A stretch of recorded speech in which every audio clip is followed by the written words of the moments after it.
Cuando vemos este pasaje y lo leemos inicialmente, vemos a los discípulos totalmente confundidos acerca de lo que Jesús está diciendo. A ellos les cuesta escuchar a Jesús hablar de este concepto, de lo que significa ser su discípulo y aplicarlo. Y de una manera muy intencional, vemos aquí en Marcos, empezando en el capítulo 8, versículo 27, hasta el final del capítulo 10, o sea, prácticamente 2 capítulos enteros, Jesús es como que repite una y otra vez conceptos muy parecidos en cuanto a su visión del discipulado. Entonces Jesús es casi como lo que vemos en un sentido, para comparar. Noten que en Proverbios muchas veces leemos secciones de Proverbios o leemos el Salmo 119 y a veces sentimos que ya leí esto hace unos versículos. Ya el autor, sea en Proverbios o sea en el Salmo 119, ya mencionó esta verdad. ¿Por qué se repite tanto? Bueno, Marcos, el escritor de este evangelio, es como que acomoda toda esta sección, inspirado por el Espíritu Santo y según realidades históricas como sucedieron, para mostrarnos que Jesús tiene un punto muy particular aquí.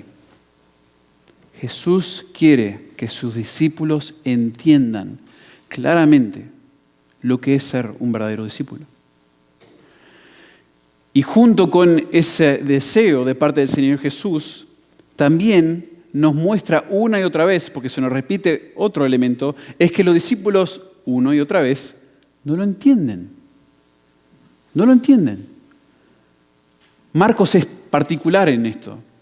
No solamente resalta a Jesús como el Mesías sufriente, pero también, interesante, resalta a los discípulos como necios, como confundidos, frágiles, necesitados.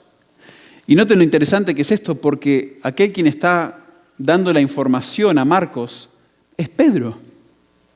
Es uno de los discípulos primordiales.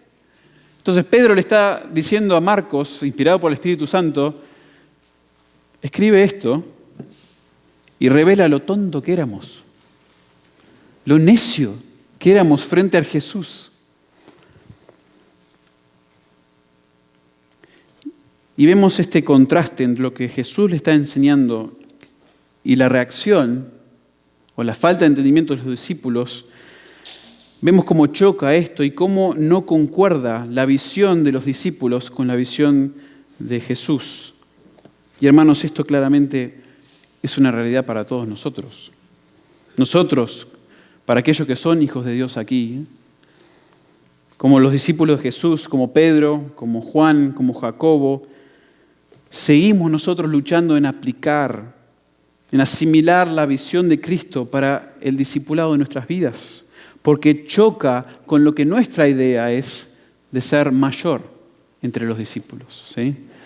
Nosotros tenemos una idea de lo que significa que yo sea mayor entre los demás. La sociedad misma nos muestra, nuestro pecado nos quiere exaltar a nosotros mismos, ¿verdad?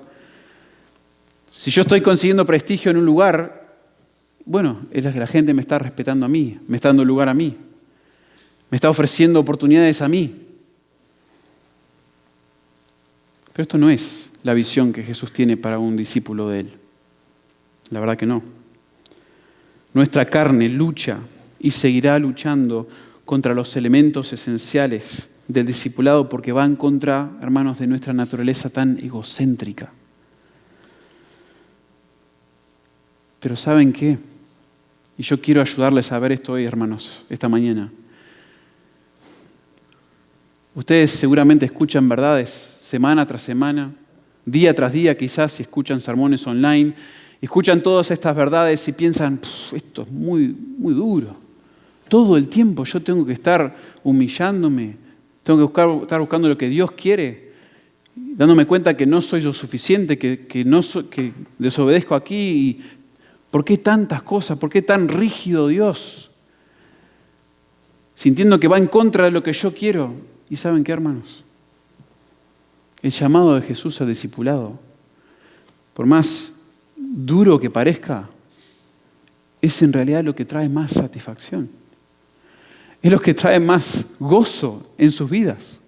Es cuando nosotros, criaturas hechas por Dios, finalmente nos sometemos y nos deleitamos en nuestro Creador y en servirle, es cuando más satisfechos estamos. Y eso es lo que el mundo no entiende en cuanto a un verdadero seguidor de Jesús. Piensa que es un montón de reglas rígidas. Tu religión no te deja hacer esto. Tu pastor, si te viera aquí. No se trata de eso. Es que cuando el discípulo del Señor Jesús obedece al Señor Jesús y somete a Jesús y a su Dios, es cuando más gozoso está, más lleno está. Y eso es para cualquier ser humano.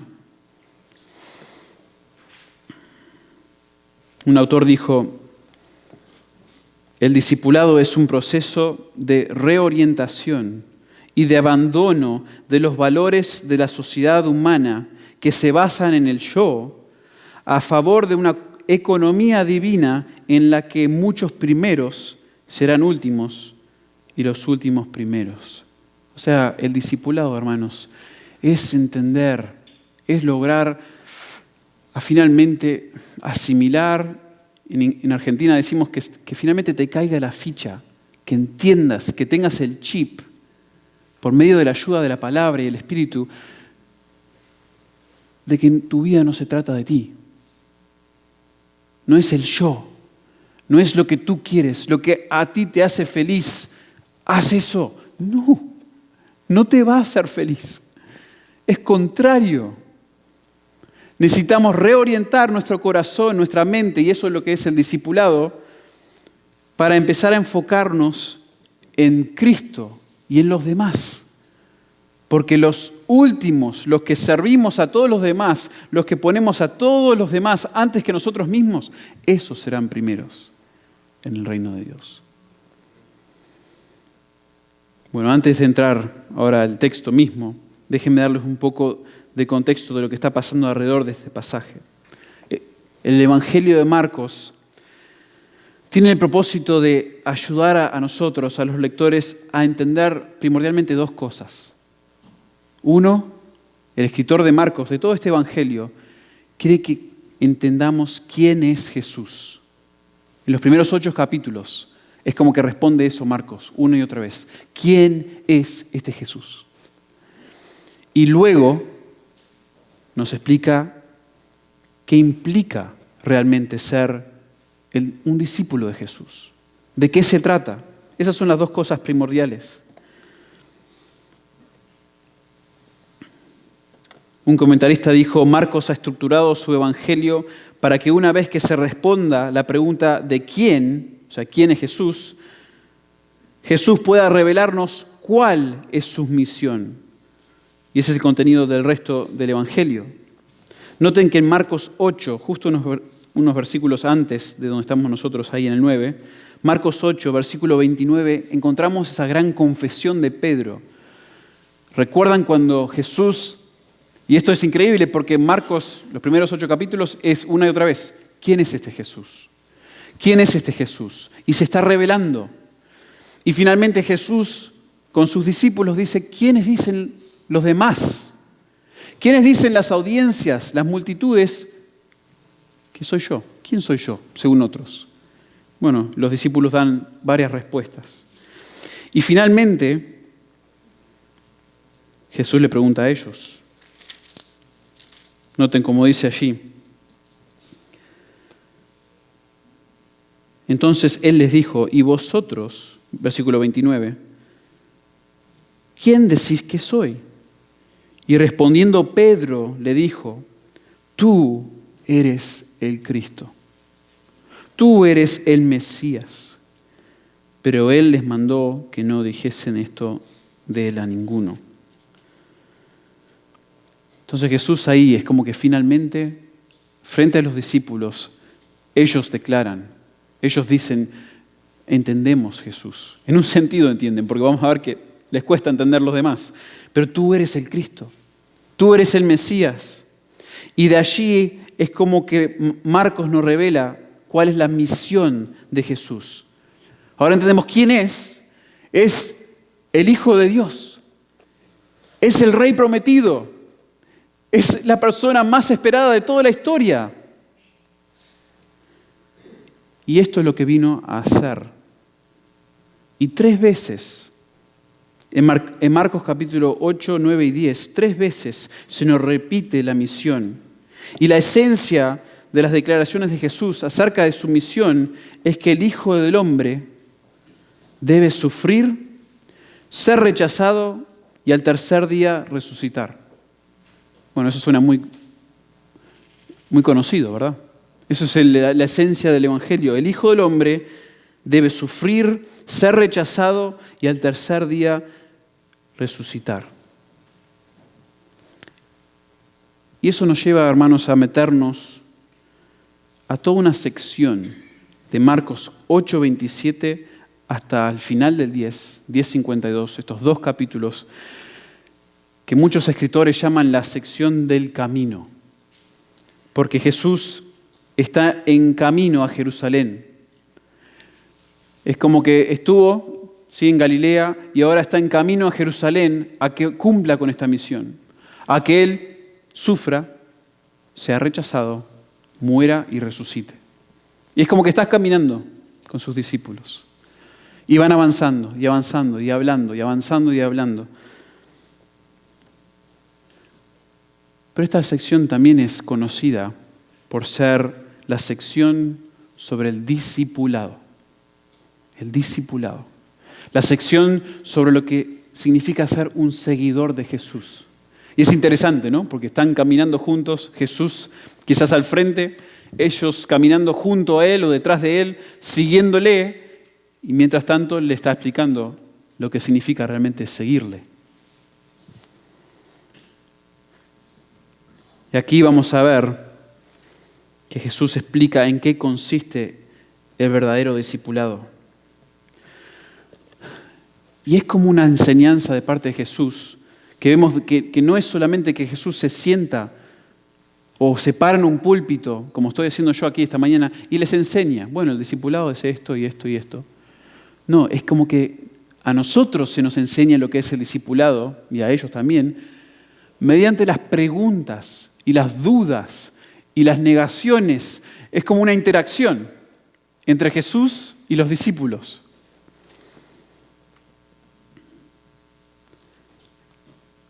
Y lo que vamos a ver es que ellos están reaccionando con incomprensión y con orgullo ante estas 3 predicciones de Jesús acerca de su pasión y de su muerte. Y un comentarista dice, de la misma manera que la identidad de Jesús como Mesías e Hijo de Dios se debe entender a la luz de la cruz, aquellos que seguirían a Jesús deben ver el discipulado a la luz del servicio y del sufrimiento.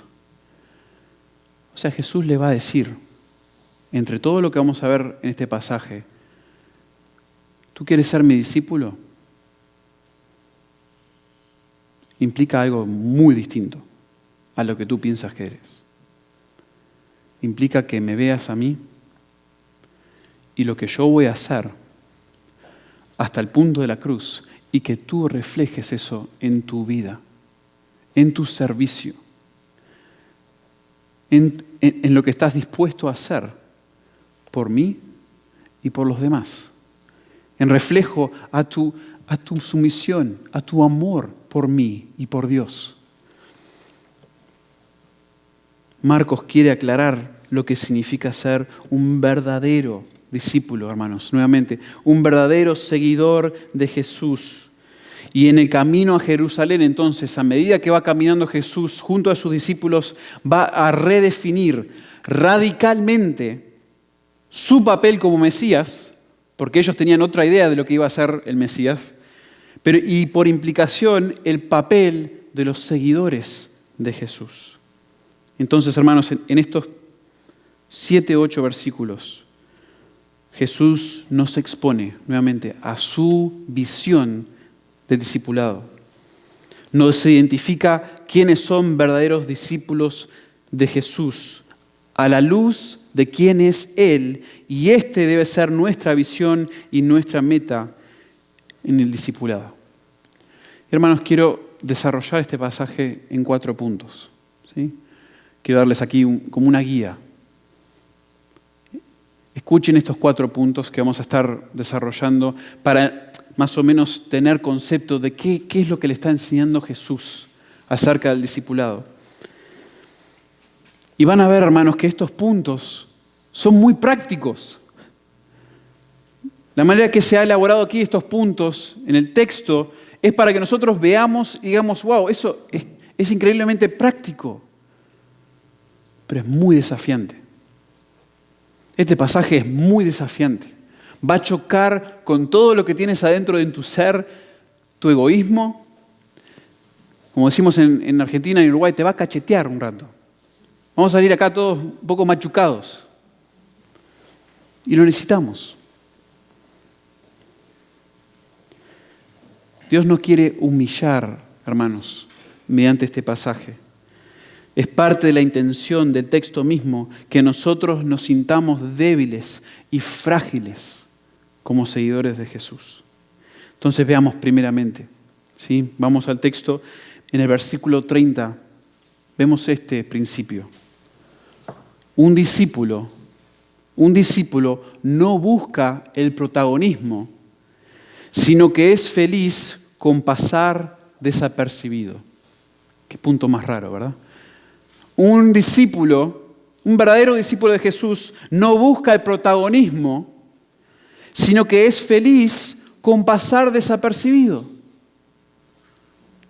Noten el versículo 30, cómo nos describe Marcos. Dice, habiendo salido de allí, caminaron por Galilea y no quería que nadie lo supiese. Bueno, primero déjenme explicarles que Jesús aquí se menciona que Él está caminando por Galilea. Bueno, geográficamente, en el capítulo 9, versículo 2, Jesús toma a 3 de sus discípulos y sube al monte alto, probablemente el monte Hermón, se cree, que está cerca de Cesarea de Filipo, capítulo 8, versículo 27. Por lo tanto, Jesús está viajando hacia el sudoeste, pasando por Galilea hacia Capernaum. Bueno, eso solo para decirles qué significa esto en cuanto al tema geográfico, a dónde se encuentra Jesús y a dónde se dirige.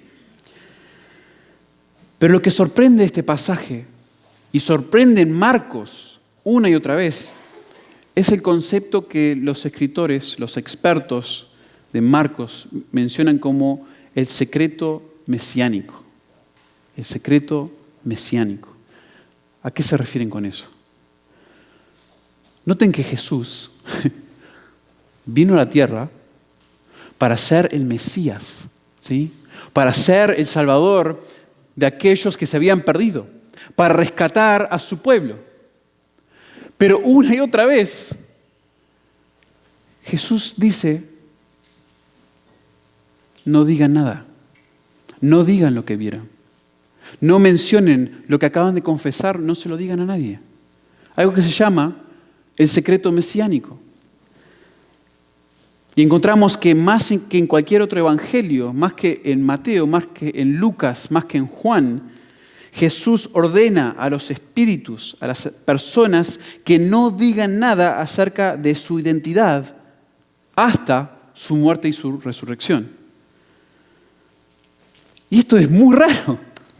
Porque estamos en un evangelio que nos está revelando, o que nos está contestando la pregunta, ¿quién es Jesús? Queremos saber en este evangelio quién es Jesús. ¿Y por qué mete entonces Marcos, y por qué Jesús varias veces les dice,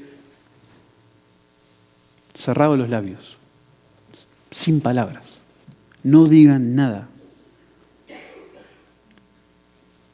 Porque noten, cuando yo les leí el capítulo 8, versículo 29, la gran confesión de Pedro, un momento, es un pilar en lo que es el ministerio de Jesús. Tú eres el Cristo. Tú eres el Mesías. Y Jesús les dice, no digas nada. Todavía no digas nada. Y se lo dice si lo leyéramos en el original, si nosotros fuéramos griegos leyendo en el original, es abruptamente lo silencia. Pedro, gracias a Dios que te lo ha revelado a ti, pero calladito la boca. Y aún después de su transfiguración, donde se manifiesta de manera gloriosa la identidad de Jesús como Hijo de Dios, también ordena que a nadie dijesen lo que habían visto, capítulo 9, versículo 9.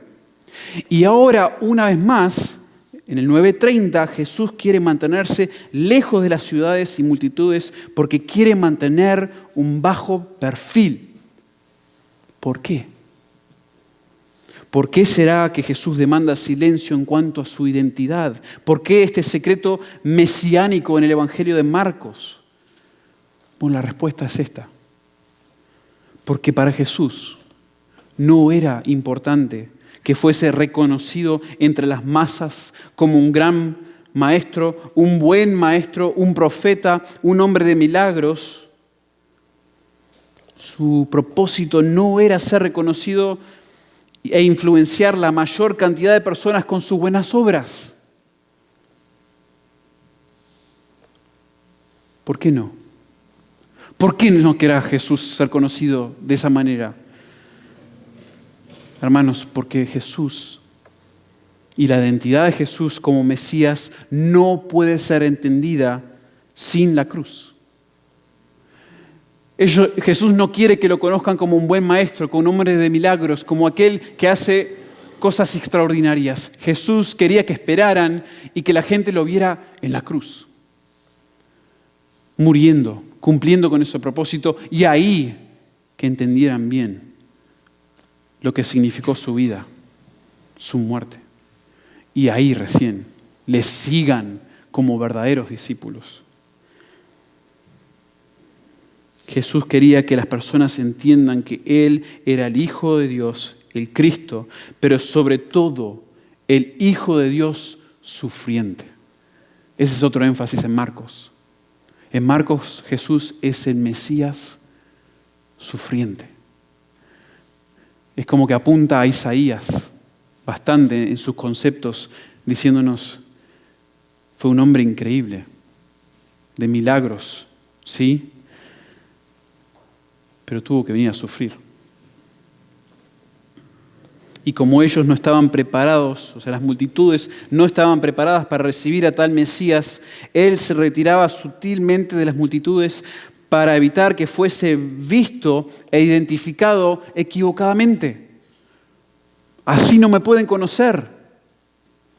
Este no es el verdadero yo en el sentido de seguirme por mis milagros, por ser un buen maestro meramente. Bueno, hermanos, de alguna manera, este principio, y mediante varias veces que Jesús hace esto, nos da una implicación para nosotros. Porque los discípulos están con unas ganas de que Jesús se declare y sea Él el rey de Israel, y ellos que sean junto a Él sus virreyes, aquellos que gobiernan junto a Jesús. Pero Jesús no buscó ese protagonismo, el ser reconocido por las masas, más bien Él prefirió pasar desapercibido. Un comentarista dice, el Jesús que Marcos nos presenta evitaba la publicidad, era reacio a hacer reclamos grandilocuentes sobre su persona en público y no solamente alabó, sino que también practicó una actitud humilde y servicial, acompañada de un deseo de pasar desapercibido, que contrasta con el afán de reconocimiento y de protagonismo que hay en el mundo. Hermanos, claramente los discípulos luchaban con el deseo de protagonismo. Luchaban con el deseo de ser vistos, de ser reconocidos, de que se le dé un lugarcito. Si me vieran predicar, si me vieran hablar, si me vieran servir en tal posición, si me vieran en el trabajo buscando protagonismo. Y nosotros en el siglo XXI, los discípulos del Señor Jesús en el siglo XXI, también luchamos con esa tendencia. ¿Por qué no me saludó el pastor hoy? ¿Y por qué saludó a aquella hermana o a aquel hermano? ¿Por qué lo fue a visitar? ¿Por qué yo no puedo tener este lugar? ¿Por qué no se me ha dado espacio? Hermanos, eso no es bueno, no es saludable, es peligroso de hecho. Es un corazón que no está satisfecho, que está buscando protagonismo. Qué hermoso cuando en la iglesia tenemos gente llenas de personas que no están buscando protagonismo, más bien podrían pasar desapercibidos. Más bien sería que ni se les mencione y puedan servir a los hermanos durante la semana y por ahí hacer alguna limpieza y que nadie se dé cuenta y que estén bien con eso. Esas son las iglesias hermosas. Eso bendice a una iglesia, a una comunidad, a los líderes de la iglesia. Es precioso. No busquemos el protagonismo, hermanos.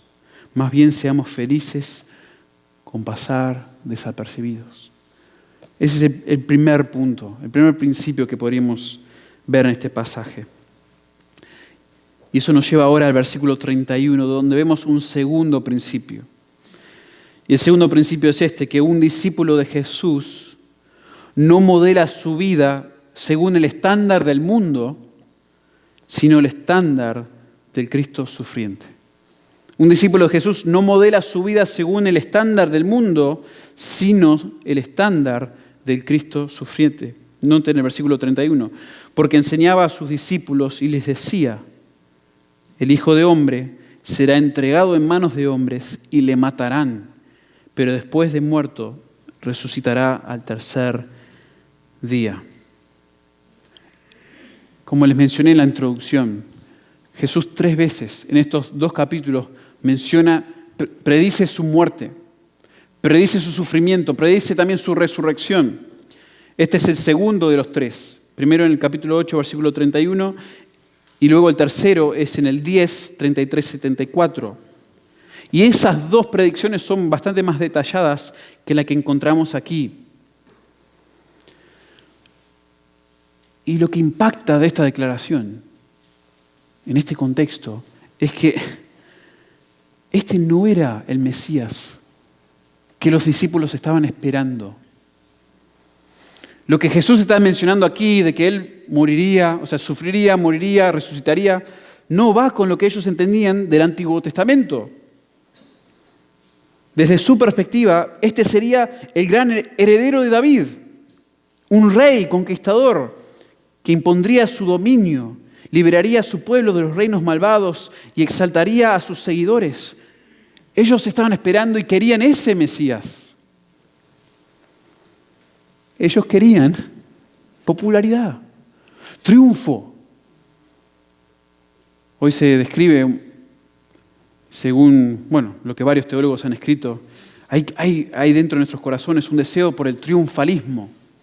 Por eso 2 Corintios es como en contra de ese deseo de que nosotros queremos ser siempre nosotros triunfantes, cuando en realidad tenemos que ser humildes, siervos. Por lo tanto, cuando Jesús predice su sufrimiento, su muerte, esto se ve y se recibe con confusión de parte de los discípulos, con rechazo. Y hermanos, hay en este texto, en este versículo, una conexión con el Antiguo Testamento que es muy interesante. Porque Jesús se refiere a sí mismo, noten, como Hijo de Hombre. Los títulos de Jesús deben prestar atención cuando leen la Biblia. Presten atención a estos títulos. Se utilizan por razones muy intencionales. Hijo de hombre, cuando Jesús se describe como Hijo de Hombre, tiene algo de implicación en cuanto a su humanidad, de que Él es un hombre, ¿sí? Tiene sentido eso. Pero también tiene connotaciones de autoridad, según el Mesías que se presenta en el Antiguo Testamento. Recuerden esa gran visión, Daniel capítulo 7, ¿sí? Recuerden que Daniel está tiene una visión de parte de Dios y su visión es extraña, muy rara.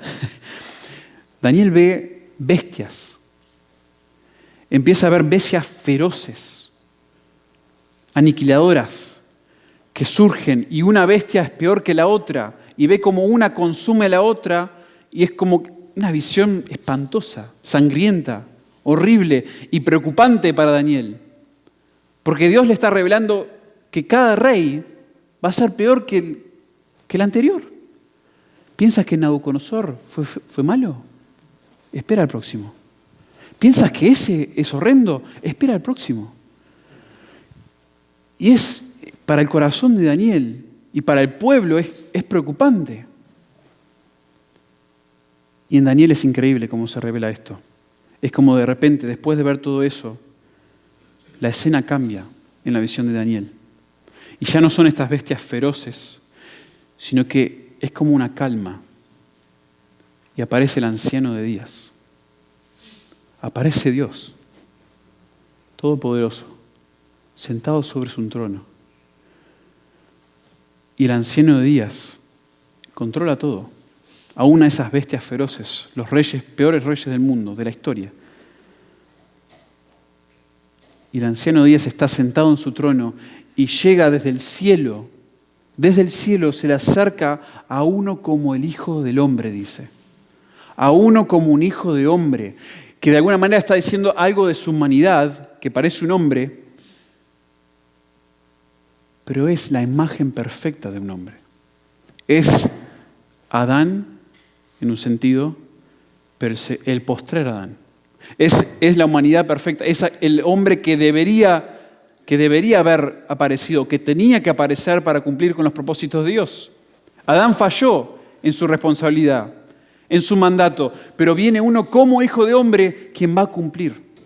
Y a ese Dios le va a dar, recuerden Daniel 7, toda la potestad. El que está en el trono le da a ese toda la gloria, toda la honra, toda la potestad sobre la tierra y Él va a establecer su reino sobre la tierra perfectamente, con justicia, con verdad. Y el pueblo va a poder gozarse finalmente de que ya no son los reyes malvados y malos de la tierra, sino que uno reinando justamente, perfectamente. Un mensaje precioso para un pueblo que está sufriendo. Y la referencia aquí en Marcos es a ese Hijo de Hombre. Entonces impacta que Jesús dice, el Hijo del Hombre, yo, el que va a reinar sobre todas las cosas, que va a destronar a los reyes malvados de la tierra, yo. Y noten, no dice, voy a establecer mi reino ya. El Hijo del Hombre será entregado en manos de hombres y le matarán. ¿Qué? Si el Hijo del Hombre en Daniel es aquel quien el anciano Díaz toma en sus manos y le da en la mano del Hijo del Hombre todas las cosas. Y me estás diciendo, Jesús, que a vos te van a tomar, Dios te va a tomar y darte en las manos de los hombres para que te maten. No puede ser. No puede ser.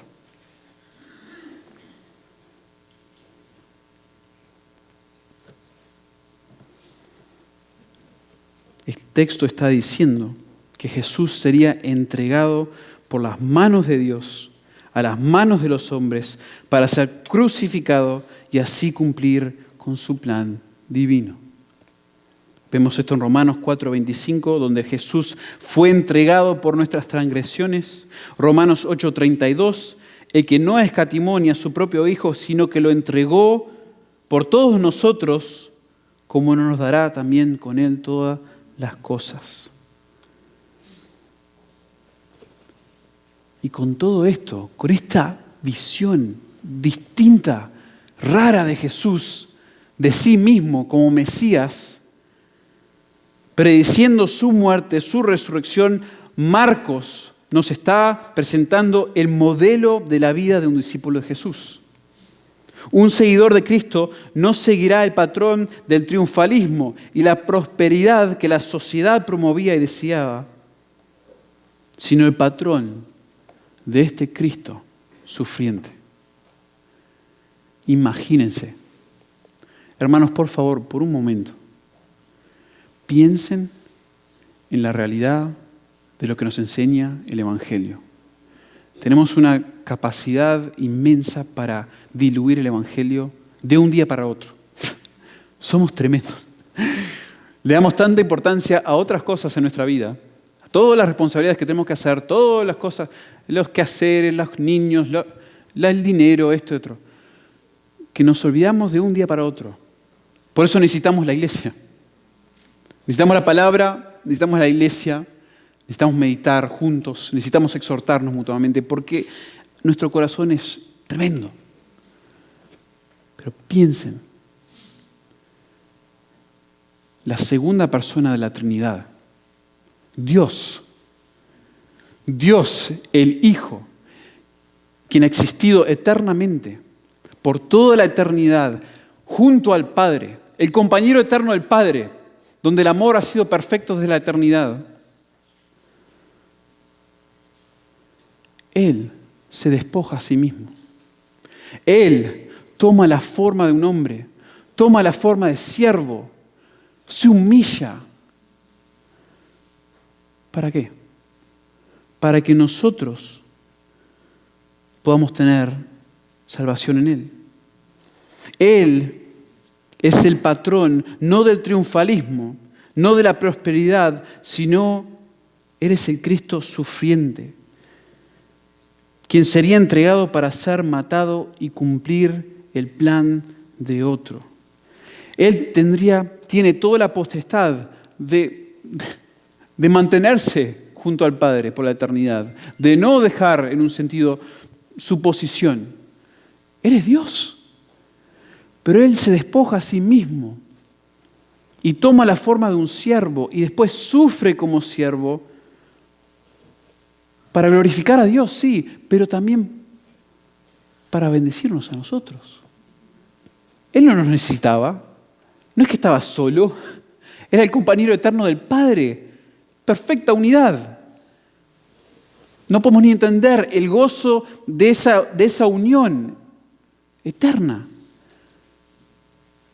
Pero se humanó, tomó nuestra forma y se humilló porque pensó en nosotros, en nuestra redención de nuestras almas. Hermanos, ese es el modelo de nuestro discipulado, de nuestras vidas. Nosotros debemos seguir ese modelo, no el modelo donde yo hago lo que a mí me hace feliz. Imagínense lo contrario que es esa idea. Y es muy dañino también para sus vidas, para la iglesia. Jesús tomó la forma de un hombre, sufrió pensando en los demás. Ese es nuestro modelo. No el yo primero. Yo feliz, y si yo estoy feliz, bueno, después puede ser otro feliz. No es lo que la Biblia enseña. Y no te va a hacer feliz. El modelo de la vida de un discípulo no es el mundo y no es según la carne, lo que la carne desea en cuanto a prestigio, honor y reconocimiento. El modelo de seguir es el modelo de Jesús, es el modelo de la cruz. Jesús dijo en este mismo libro, en el Evangelio de Marcos 8:34, si alguno quiere venir en pos de mí, tome su cruz y sígame. Un comentarista dijo, si ser el Mesías lleva implícito el rechazo y el sufrimiento y no tanto la popularidad y el triunfo, entonces los seguidores del Mesías deben esperar lo mismo. Deben esperar lo mismo. Modelemos, hermanos, nuestra vida según el estándar del siervo sufriente y no según el mundo. Eso es lo que dicen Filipenses, ¿verdad? Viendo nosotros el ejemplo de Jesús, tengamos el mismo pensar que el Señor Jesús y nos humillemos. Tengamos en cuenta los intereses de los demás por encima de los nuestros, buscando el bien de los demás por encima del nuestro. Modelemos nuestra vida según el estándar del siervo sufriente y no según el mundo. Ese es el segundo principio. Y pasamos ahora al tercero. Y este me encanta. Todos me encantan. Pero este me parece formidable porque es algo característico de Marcos. No lo podemos perder, hermanos. Dice, lo podríamos resumir de esta manera. En los versículos 32 al 34, un discípulo de Jesús no es un modelo perfecto de Cristo, sino un seguidor débil, tendiente al orgullo y extremadamente necesitado de Jesús. Un discípulo de Jesús no es un modelo perfecto de Cristo, sino un seguidor débil, tendiente al orgullo y extremadamente necesitado de Jesús. Vean los versículos 32 al 34. Pero ellos no entendían esta palabra y tenían miedo de preguntarle después de que Jesús había hecho la declaración. Y llegó a Capernaum y cuando estuvo en casa les preguntó, ¿qué disputabais entre vosotros en el camino? Mas ellos callaron, porque en el camino habían disputado entre sí quién había de ser el mayor. Y como les dije también en la introducción, en Marcos vemos esta presentación desfavorable de los discípulos. Repetidamente, los discípulos son presentados como ignorantes, obtusos, fracasados, malentendidos. Y el punto de Marcos, en parte en todo esto, es decir y demostrarnos que los discípulos, los seguidores de Jesús, no son el modelo perfecto para seguir. Jesús es el único modelo, es el único que se mantiene fiel al propósito de Dios. Él es a quien debemos mirar. Porque noten, en esta sección, y le sigo manteniendo porque pienso que es una sección intencional de Marcos 8 al 10. Vemos que en el versículo 33, después de la primera predicción, Pedro es un capo, Pedro corrige y reprende a Jesús en el versículo 33. Luego que Cristo se transfigura ante los 3 discípulos, Pedro nuevamente demuestra su debilidad en lo que expresa y en el miedo que ellos sienten al no entender la identidad de Jesús. Es como que la siguen embarrando. Siguen haciendo cosas que... Y es interesante porque Pedro está detrás del libro de Marcos. Pedro es el apóstol encargado de este hermoso evangelio. Dice, anota esto, lo ridículo que fuimos cuando hicimos esto. Lo ridículo que fui yo. En el capítulo 10, Jesús llega a indagarse con los discípulos por haber reprendido a unos niños y sus familias, quienes deseaban acercarse. Y recuerden que aún después de la tercera predicción, Juan y Jacobo piden ser los primeros entre los discípulos en el reino de Cristo. Una y otra vez.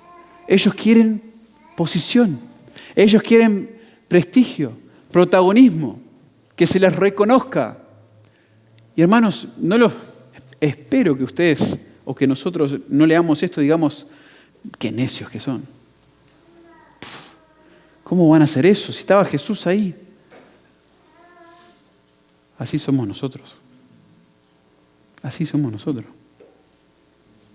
Cualquier momentito, cualquier hueco donde podamos nosotros meter nuestro orgullo, nuestra posición, ahí lo vamos a meter. Tenemos esa tendencia.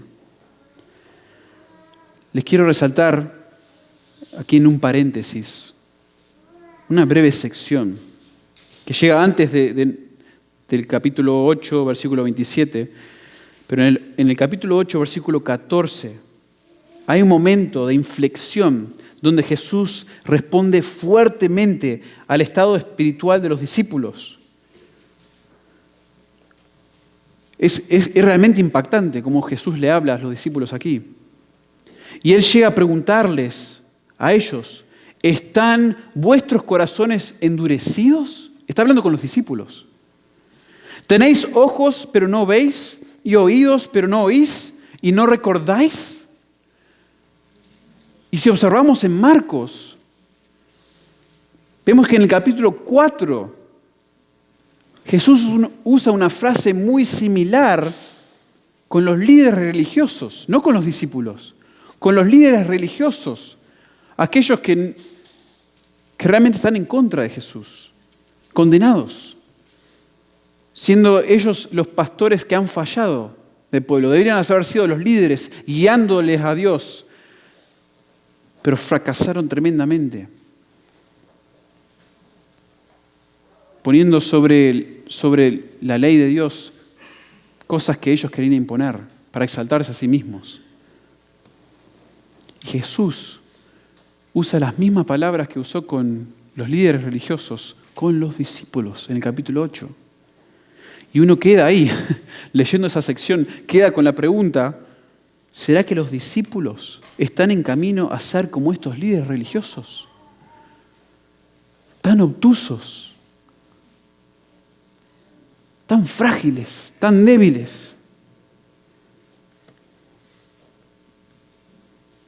Bueno, Marcos de alguna manera hace estas conexiones, resalta estos detalles para demostrarnos una y otra vez que los discípulos son débiles, orgullosos, demuestran torpeza espiritual al no entender la predicción de Jesús. No podían o no querían entender que Jesús iba a sufrir y a morir. Tampoco podían entender que iba a resucitar de los muertos. Ellos veían la resurrección como algo que solo ocurriría al final de los tiempos. ¿Cómo es que va a ocurrir ahora? Y a veces leemos algunos de esos detalles en Marcos, en otros pasajes, y decimos, bueno, Jesús, son preguntas legítimas, ¿sí? Ellos tienen un entendimiento del Antiguo Testamento, cómo iba a ser el Mesías, cómo iba a ser esto.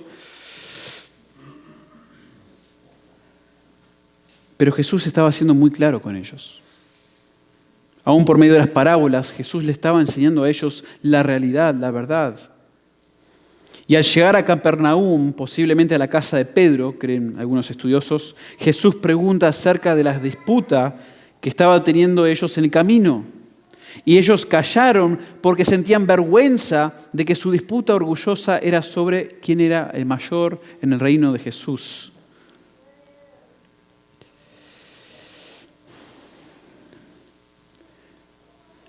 Y esto puede sonar para nosotros, especialmente que entendemos lo mal que está como querer ser el mayor, o entendemos en teoría al menos.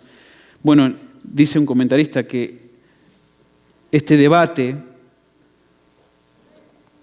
sobre quién es más importante, aunque pueda sonar inadecuado y egoísta a los oídos occidentales nuestros, no lo sería tanto para la cultura de honor y de vergüenza del siglo I, donde vanagloriarse se consideraba algo necesario para confirmar el estatus social de uno dentro de la comunidad. Entonces esto era algo que se discutía, se deseaba, se buscaba. Pero Jesús viene enseñando que esta no es la manera de actuar en el reino de Dios.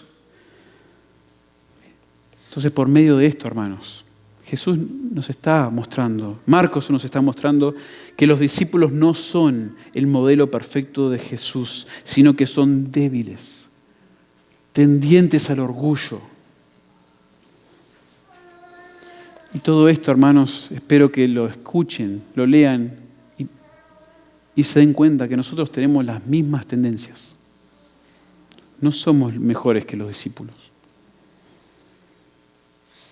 Pero esto, aunque desagradable, nos recuerda de la gran necesidad continua que tenemos de nuestro Salvador y de nuestro Señor. Hermanos, es precioso que nos demos cuenta que somos así, que somos frágiles, que somos débiles, que tenemos tendencia al orgullo. Por años, en mi juventud, como un creyente recién entendiendo las verdades, yo pensaba que de alguna manera manifestar mis tendencias de orgullo, de pecado en diferentes maneras y que gente lo vea y que identifique mi pecado de alguna manera era como, ¿qué tengo que decir para taparlo, para arreglarlo? Que el pastor no piense que yo lucho con esto o que soy una persona orgullosa. No, eso es contrario a lo que se nos demuestra en las Escrituras y en este pasaje. Los discípulos, hermanos, somos así. No es que se nos escapó la tortuga de repente. Es que eres orgulloso, eres débil, eres frágil. Y cuanto más lo veas, espero que más te quebrantes y digas, Señor, tú eres el único perfecto. Necesito de tu gracia. Perdóname, ayúdame, guíame. Ayúdame a tener mis ojos en ti, que tanto tengo la tendencia de poner mis ojos en otras cosas, otros anhelos, otros deseos, otras metas. Soy frágil. Hermanos, eso es precioso en el corazón de un creyente. Eso es precioso en una iglesia. Que ustedes no se mantengan ahí calladitos, duros, en su pecado, en su corazón, sino que cuando escuchen la palabra, que al escuchar la palabra sientan el peso de su pecado, de su necesidad y rueguen al Señor por ayuda, por misericordia, y se humillen. Y que se humillen a tal punto que si es necesario que hablen, por favor, con sus líderes, que les pueden guiar, les pueden ayudar. Hermanos, eso hace para que una iglesia sea preciosa, que haya comunión, que sea una bendición. Porque ninguna iglesia va a ser perfecta, que todos los creyentes están a un nivel espiritual muy alto y con que no se revele ningún pecado. No es así. Es imposible que sea así. Somos todos pecadores, buscando crecer, aprender. Y hermanos, sí, debemos esforzarnos en buscar al Señor, en su palabra, en obedecer y ante la tentación, perseverar. Pero somos frágiles. Necesitamos de la gracia del Señor. Y empieza todo con un quebrantamiento, con entender que yo soy así. Yo soy un discípulo orgulloso, frágil y necesitado. Necesitamos de su guía, de su sabiduría, su poder para seguir a Jesús. Hermanos, no nos creamos más de la cuenta. Un autor dijo, Marcos quiere que sus lectores miren con simpatía a los discípulos, pero al mismo tiempo quiere que vean sus debilidades. O sea, nuevamente, ese texto está aquí. Estos versículos sobre los discípulos están aquí para que nosotros miremos y digamos, oh, otra vez, Pedro. Otra vez la embarraste. Sí, y simpaticemos y digamos, wow, yo soy así. Yo soy como estos discípulos.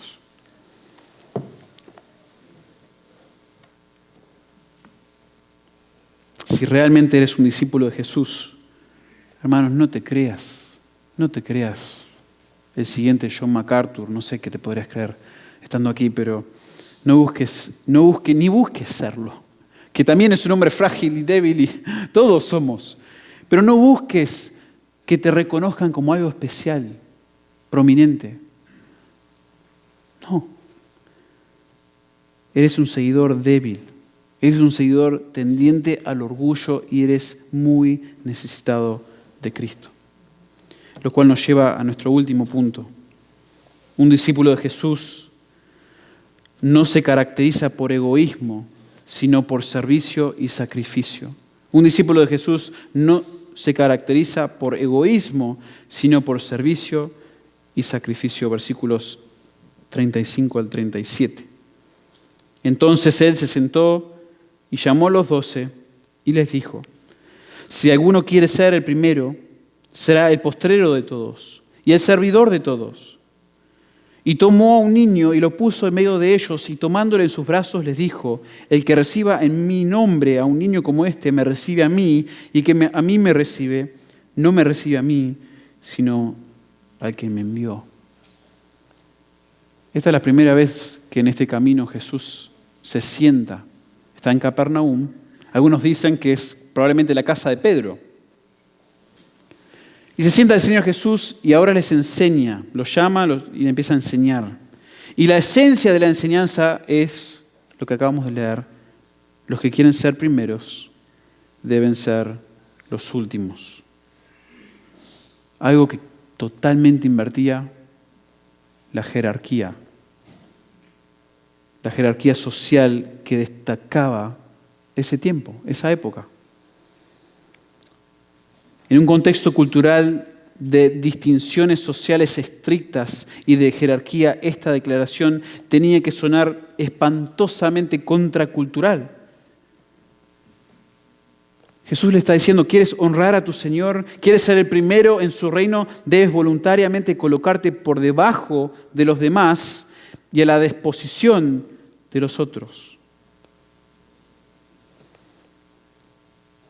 Noten cuando a veces leemos en cuanto al liderazgo, cuanto al orden en organizaciones o lo que sea, generalmente es con una pirámide, donde comienza con los que están más arriba, están en la punta, que son la minoría, y después va agrandando esa pirámide y el resto está más abajo. Bueno, de alguna manera Jesús dijo, eso lo vamos a invertir. Si quieres ser primero en mi reino, debes ser el último. ¿Y qué significa ser último? Bueno, Jesús inmediatamente con la siguiente frase es como que lo aclara. Debes ser el siervo de todos. Si quieres ser primero en mi reino, vas a tener que ser el último, y el último es el siervo de todos. Y aquí la palabra siervo podría significar, porque es la palabra diáconos, y sabemos que eso tiene una implicación en Hechos de servir mesas, ¿verdad? Es alguien quien sirve las mesas. Pero el término se utiliza aquí de forma más general para alguien que servía como agente de un superior o en el nombre de un superior. Entonces uno, entendiendo eso, dice, pará, ¿está Jesús diciendo que la persona a quien yo sirvo es superior a mí? O sea, si yo sirvo al pastor Ramón, ¿él es superior a mí? No necesariamente. Lo que está ocurriendo aquí es que Jesús está diciendo, debes tratarlo como que es superior a ti, aunque no lo sea. ¿Cómo sabemos eso? Con lo que ilustra Jesús, el ejemplo que ilustra Jesús en un momento. Jesús va a responder con estas frases de una misma muy similar cuando Jacobo y Juan en el capítulo 10, versículos 43 y 44, cuando ellos piden al Señor Jesús, Jesús, cuando estés en tu reino, acá estamos. Jacobo y Juan, J y J, uno a tu derecha y uno a tu izquierda. Y Jesús les dice, el que quiere ser grande entre vosotros será vuestro servidor, vuestro diáconos. Y el que quiere ser primero será esclavo, dulos de todos. Y Jesús, un gran maestro, el Mesías, ilustra de manera preciosa este concepto. Toma a un niño de la casa, que quizás fue uno de los hijos de Pedro, un niño, lo toma y lo coloca en el centro y lo abraza. Y para nosotros eso nos da una ternura, ¿verdad? Decir, qué preciosa esa imagen. En esa época eso era medio escandaloso en un sentido raro. Mientras un autor dice que estudia las culturas de ese tiempo, dice, mientras que en la cultura nuestra occidental tendemos a ver a los niños como algo inocente, vulnerable, gentil y puro, en la cultura del siglo I se les consideraba a los niños insignificantes, carentes de estatus social. Y por lo tanto Jesús, al recibir un niño pequeño, un paidion es la palabra ahí en el original, significaba romper con las normas sociales. No era bien visto que tus hijos los traigas ahí porque empezaban a distraer, rompían con el estatus social. Era rebajarse a sí mismo traer a un niño de esa manera y aceptar a otro de un estatus social más bajo y por lo tanto arriesgarse de perder la posición de poder y de prestigio. Noten eso. Con ese contexto culturalmente, Jesús agarra al nenito, a la nenita de Pedro, posiblemente, lo lleva al centro y no solamente lo pone en medio de todos, va y lo abraza.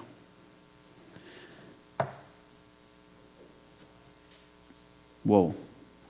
Y el Mesías, el Rey, haciendo esto. Y después de resaltarlo físicamente, la importancia de este niño o niña, Jesús los llama a recibir. Dice, a recibir individuos como este niño, como esta niña, quienes son considerados irrelevantes o insignificantes a los ojos de los demás, y a recibirlos en mi nombre. Y así estarán, dice Jesús, recibiendo o estimando al Mesías mismo y a Dios mismo, al Padre que lo envió. Tanta importancia le da Jesús a este concepto, hermanos. Fíjense, a que estemos dispuestos a rebajarnos por debajo del más irrelevante, el más insignificante, a servir a los demás, a pensar de mí mismo tan bajo y tan poco, de que abrazo a quien sea, abrazo, si es necesario, abrazo al pobre que está debajo del puente allí, en un sentido, si lo fuéramos a poner a niveles de cómo la sociedad ve a un vagabundo debajo de un puente. Y no estoy diciendo que eso es espiritual, no estoy diciendo vayan y abracen al vagabundo debajo del puente. No es la idea. La idea es que pienso de mí mismo, tan por debajo de lo demás, como el Señor Jesús hizo, que de esa manera yo honro al Padre, al tratar a los demás, al enfocarme en los demás y no tanto en mí mismo. Yo estoy como recibiendo al Mesías, estoy honrando al Mesías, estoy honrando al Padre. Esta fue una manera muy clara y muy práctica de Jesús para resaltar la importancia de la humildad como discípulo suyo. No se trata, hermanos, del discípulo, de su prestigio, de su reconocimiento, de su estatus en la sociedad o en la iglesia o aún en la comunidad de los santos. Se trata de Dios. Se trata de Dios y de los demás. Cuando al Señor Jesús le preguntan, ¿cuál es el mandamiento principal? ¿Cuál es el más importante de todos los mandamientos? Jesús 3 veces se nos muestra en los evangelios, dice lo mismo. Amarás al Señor tu Dios con todo tu corazón, con toda tu alma, con toda tu mente. O sea, piensas y atesoras a Dios primeramente. Y luego el segundo es similar. Y amarás a tu prójimo como a ti mismo. ¿Quieres honrar a Dios? ¿Quieres en realidad ser un buen discípulo del Señor Jesús, un verdadero discípulo de Jesús? Se resume en eso. Ama al Señor tu Dios con todo tu corazón, con toda tu mente, con toda tu alma. O sea, que tu vida esté dedicada a Dios. Y ama a los demás. ¿Y saben qué, hermanos?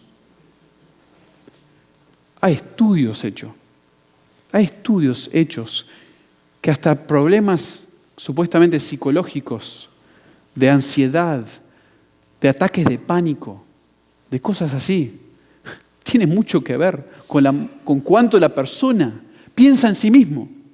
Hay consejeros que hoy por hoy hablan con personas que es como que de repente tienen un ataque de pánico y les preguntan, con amor, dame un porcentaje de cuánto tiempo piensas en ti mismo durante el día y cuánto piensas en otros. Y los resultados son increíbles. Pienso en mí un 99% y quizás un 1%. Y cuando estás pensando en ti todo el tiempo, y mis cosas, mi placer, mis deseos, mis planes, te volvés loco. No estamos diseñados para disfrutar de la vida de esa manera. Fuimos creados para disfrutar y gozarnos y ser felices en Dios y en servir a los demás. Y hermanos, suena muy obvio, pero en la práctica no lo vivimos así. Pero así se resume todo lo que estamos hablando aquí. Un verdadero discípulo del Señor piensa, se modela y quiere honrar a su Mesías, a su Dios, y después, ¿cómo lo manifiesta? En parte, sirviendo a los demás, pensándose menos que los demás, humilde ante el Señor, humilde ante los demás. Por eso es posible para un creyente ser manso, por ejemplo. Un concepto que a mí no me entraba en la cabeza. A los 15, 16 años, 17 años, yo era competitivo hasta los huesos. Yo quería estar primero y no iba a aceptar que otro fuera mejor que yo en nada. Deportes, estudios, yo quería sobresalir. Así me crié. Culturalmente, mi corazón estaba consumido con eso. Y si te atrevías a atravesarme, a cortarme el camino, a de alguna manera humillarme, ya está, te reventaba. Y cuando el Señor me llega a abrir los ojos y a entender quién realmente soy yo, y que no soy lo más importante del mundo, que soy desmerecido de su gracia, indigno de su misericordia, un orgulloso, y puede haber la mansedumbre de Jesús, que no mereciendo, Él fue castigado, sufrió, cacheteado, escupido en la cara, y Él fue manso. Yo veía eso inicialmente y digo, no, ¿cómo? Imposible. Imposible. No es imposible. No es imposible porque Dios, cuando obra en tu corazón, empieza a ayudarte a entender quién eres realmente y cuánto no mereces su gracia y que realmente solo mereces el infierno, solo mereces su castigo. Y más el Señor por medio de su palabra te va quebrantando, humillando, ayudándote a ver que en realidad estás aún más abajo, deberías estar más humillado. Sigo siendo orgulloso. El Señor te puede despojar de tanto orgullo, poco a poco, y honrarle con mansedumbre, con amor por los demás, con enfoque en otros. El primero en el reino de Dios será el último, será el siervo de todos.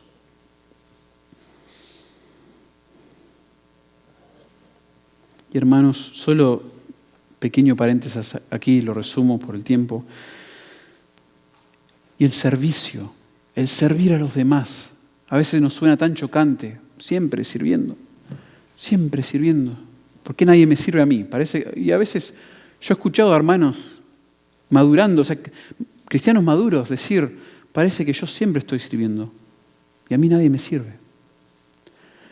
Y yo estoy viniendo acá y veo algunas mamás, ¿sí? Unas mamás que están todo el día, quizás en casa, sirviendo a sus hijos. Porque los hijos no es que te van a servir a vos. Les tenés que enseñar a hacerlo, ¿sí? Pero desde chiquitos hay que servir, hay que sacrificar, hay que servir. Y después llega la tarde y hay que servir al esposo. Llega a la iglesia y hay que servir. Y servir, y servir, y servir. Y si uno no tiene el enfoque correcto, el servicio también, aunque uno quiera hacerlo bien, se vuelve como, ¿a esto me ha llamado el Señor? Es cansador. Bueno, hay algo precioso en el servicio. El Señor en su gracia permite que aún el servicio sea un medio de gracia en tu vida. Cuando tú sirves a otros, sacrificas tu vida por los demás, a esos nenes, cambiando los pañales, o en la iglesia, que tienes que una y otra vez hacer lo minucioso, limpiar, no sé, el polvo del piano, todos los domingos, y nadie se entera de nada. Por medio de tú hacer eso, para el Señor, por amor al Señor, el Señor te infunde con su gracia. Obra en tu corazón, porque te estás humillando ante Él. Estás sometiendo tu voluntad, tu deseo de quizás hacer algo un poco distinto, que estás sometiéndote a Él en amor, en obediencia, y al obedecer tú, al practicar, al poner en obras tu salvación, como dice en Filipenses 2, el Señor está haciendo algo precioso en ti. Y por medio de esas cositas que parecen de cero importancia, está siendo santificado. El Señor está llenando tu vida con su gracia. Y a la vez, leía un autor que decía, y a la vez te estás protegiendo. Cuando tú sirves de esa manera, el Señor te está protegiendo de vivir una vida egoísta, de hacer lo que tú quieres. Al tú sacrificarte y servir, el Señor te está protegiendo de esas concupiscencias egoístas en tu corazón, esa tentación de querer volver a hacer lo que otros hacen en el mundo. Dice un comentarista, el Evangelio no promete nada para aquellos que buscan poder, riqueza, fama y prestigio. Para ser el primero, dice Jesús, debes ser el último. Para ser un líder, debes convertirte en un esclavo. Para vivir, debes morir. Así es el Evangelio. Un montón de paradojas. El invisible se hizo visible. El rey se hizo un siervo. Para vivir, tienes que morir. Para ser el primero, debes ser el último. Noten, todas estas realidades, estas verdades que suenan chocantes, extrañas, pero necesarias. Por favor, escuchen la palabra del Señor. El Señor quiere llenar sus vidas de su gracia, pero debes confesar y debes creer y confiar en estas cosas, confiar en estas verdades.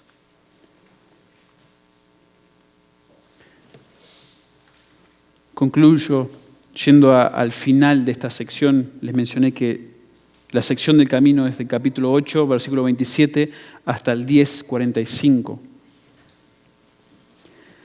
Y acá se nos revela de una manera el discipulado conectado con esa misión del Señor Jesús, la misión final, Marcos 10, versículos 43 al 45. Les leo brevemente. Dice el Señor Jesús, concluyendo esta sección sobre el discipulado, dice, cualquiera de vosotros que desee llegar a ser grande será vuestro servidor. Repitiendo nuevamente, noten, repitiendo los mismos conceptos. Y cualquiera de vosotros que desee ser el primero será siervo de todos. ¿Ok? Porque, acá está el gran porque. Porque ni aún el Hijo del Hombre vino para ser servido, sino para servir y dar su vida en rescate por muchos. Para Jesús, el fin de ser el último de todos y el servidor de todos fue morir por sus discípulos débiles, orgullosos y merecidos. Y Él fue entregado en manos de hombres y dio su vida para rescatar a muchos. Y uno lee esto y dice, no puede ser. No puede ser. Porque Jesús fue el siervo perfecto de Dios. Jesús siempre obedeció desde su nacimiento hasta su ascensión junto al Padre, estando a su diestra. Nunca falló como siervo. Nunca falló como hijo. Obedeció perfectamente. Si alguien se merecía ser exaltado, era Él. Porque nunca pecó. Nunca consideró a otra persona como menos que Él mismo. Siempre obedeció. Siempre fue humilde. Nunca fue orgulloso. Fue tentado como cualquier otro discípulo, pero nunca pecó. Pero aún así, como servidor perfecto, murió inmerecidamente. Y uno dice, pará, esto va contrario a lo que venimos leyendo. Fue el último, fue el gran servidor. No debería ser el primero.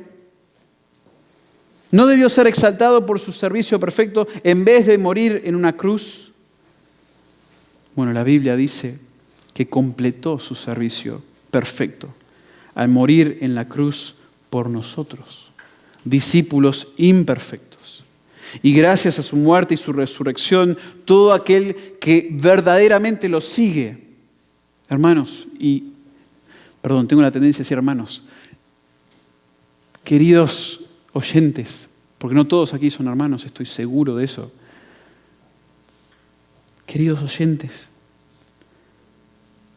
para ser este discípulo, tienes que escuchar esto acerca de Cristo y tener fe y arrepentimiento y depender y confiar en Él, en lo que Él hizo como el servidor perfecto, su muerte en la cruz, que Él resucitó para dar victoria, triunfo sobre nuestro pecado, sobre la muerte. Bueno, por medio de eso tendrás ahora sí perdón de pecados, lo que más necesitas, y puedes ser un verdadero discípulo. Jesús murió para darte lo que más necesitas, el perdón de tus pecados y una nueva vida. Hace unas semanas estaba en Argentina, en Lobos. Y estaba, creo que recién había vuelto a Lobos de un viaje a Paraguay. Y me llega una noticia muy triste. Que un hombre con quien yo venía hablando ya varios días, o varias veces en realidad, por 2 o 3 años sobre el Evangelio, falleció así, de un ataque de corazón. Un infarto. Y justo unos días antes yo había tenido una conversación muy directa con él. Porque él exaltaba a la iglesia evangélica. Él decía, ustedes lo han hecho bien. Era un hombre muy correcto en muchas cosas, saludable, parecía, buena salud, querido por mucha gente allí en la ciudad. Y él resaltaba, decía, ustedes los evangélicos los han hecho bien, sirven a las personas, se ve una diferencia, yo los veo en sus caras y todo. Se nota, pero yo es como que nunca llegaba a sentir la necesidad de realmente como necesitar a Dios para algo. Como que veo otros amigos que sí, en su momento de debilidad, finalmente dijeron, no, yo fui detrás de Dios y Dios me cambió la vida. Bueno, yo no he sentido esa necesidad. Y yo le dije, querido amigo, me has dicho esto ya varias veces. Y resaltas los beneficios de lo que yo te he hablado del Evangelio. Resaltas lo bueno que es el Evangelio para las personas, pero es como que no has entendido que el Evangelio se trata del perdón. Ese es el mensaje principal de lo que yo estoy hablando. Y tú no lo abrazas. No te das cuenta que tú no eres una persona buena y que has transgredido en contra de Dios. Que tu vida en realidad está en rebeldía contra el Creador. No, yo estoy un poquito cansado de hablarte de los beneficios. No quiero hablar de los beneficios. Quiero que entiendas que tú necesitas perdón de tus pecados. Y sin perdón no hay salvación. Días después me entero que falleció así. Restaurante, comiendo algo, se paró, cayó al piso muerto. Cuando me enteré de la noticia, me dio mucha tristeza. El resto del día, triste, pensando, no sé, que no vi nunca evidencia, ojalá haya creído.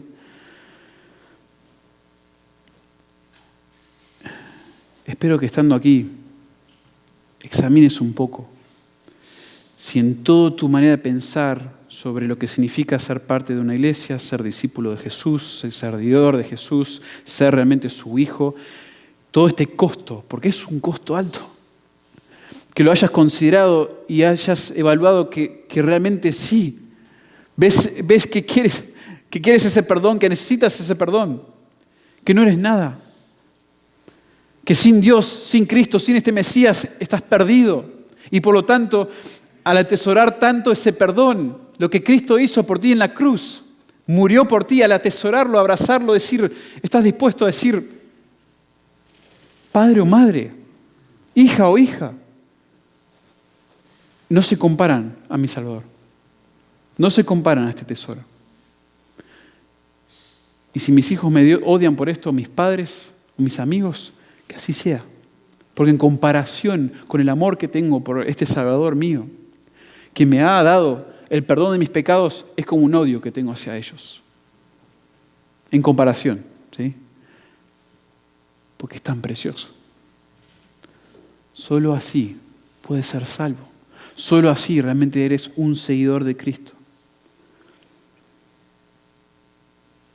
Y para aquellos hermanos, ahora sí, que somos sus hijos ya, sigamos como Juan el Bautista, sigamos nosotros menguando, disminuyendo, porque Él es el que tiene que crecer.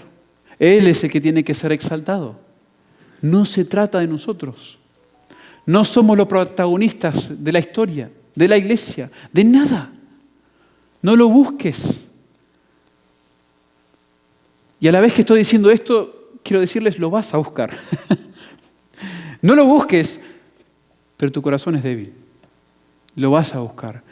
Busca entonces morir a ti mismo por medio de buscar a Dios, de quebrantarte ante Dios, de humillarte ante su palabra.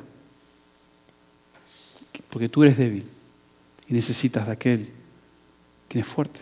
Necesitas de aquel quien es la solución. Necesitas seguir el modelo de Cristo. Es necesario que nosotros, hermanos, tengamos la visión del discipulado que Jesús tuvo. Su visión del discipulado. Oremos. Padre, gracias te damos por tu palabra, por la claridad de ella, por lo práctica que es. Padre, nos humilla el pensar cuánto fallamos en esto. No damos la talla de ninguna manera. Pero como este pasaje nos resalta, es una tendencia en nuestro corazón.